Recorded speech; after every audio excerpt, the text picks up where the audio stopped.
Good evening. This is CTV News for Friday, December 15th. I'm Byron Scott. And I'm Karen Campbell. Thanks for joining us tonight. Well, Prince George's County Police call it a brazen robbery. We want you to take a look at this. This is a scene at Baltimore and Rhode Island Avenues. That's where a gunman jumped out of a van and demanded cash from armored car workers as they were filling up an ATM machine at a Bank of America. The robbers got the cash, drove off in a van, and ditched it across the street in another parking lot. Here is more of what police spokeswoman had to say.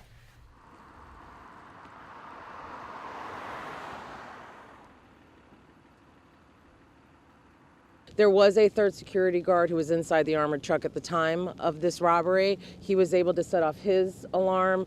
Their customers and bank employees inside the bank, they also witnessed what was happening. They were able to also hit their alarm. So that's how come we were notified so quickly.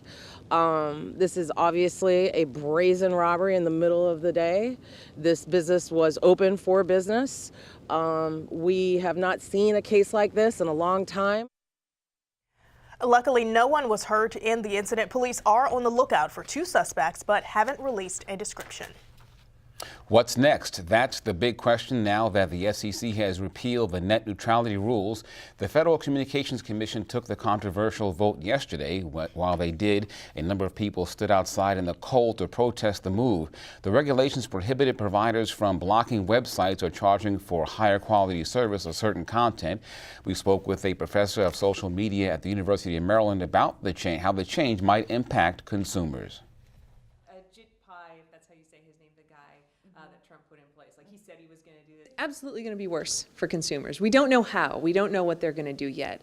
But things that we have seen companies trying that those rules stop them from doing. For example, we saw Verizon a couple years ago try to block their customers from downloading Google Wallet because they had a competing product.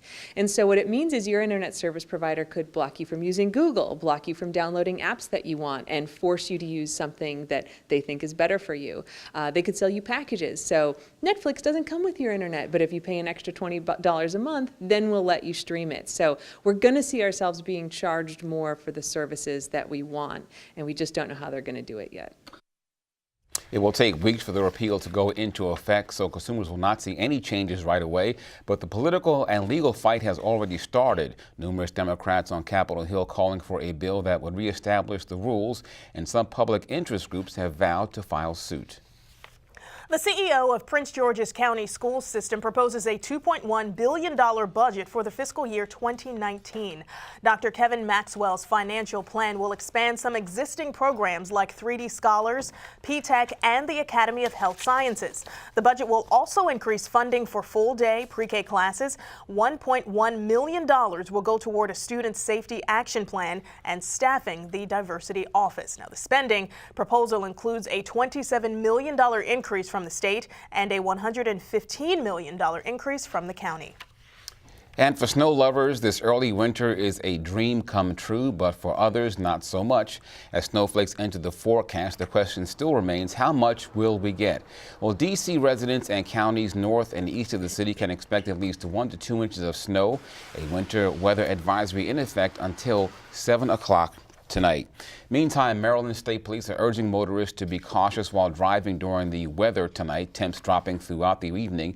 It's important to watch for icy patches on the road. Troopers, along with the Maryland Department of Transportation, will be on the lookout for disabled motorists. It's best to stay off the roads, but if you must go out, make sure your car is in good shape. For more information on the roads, call 511.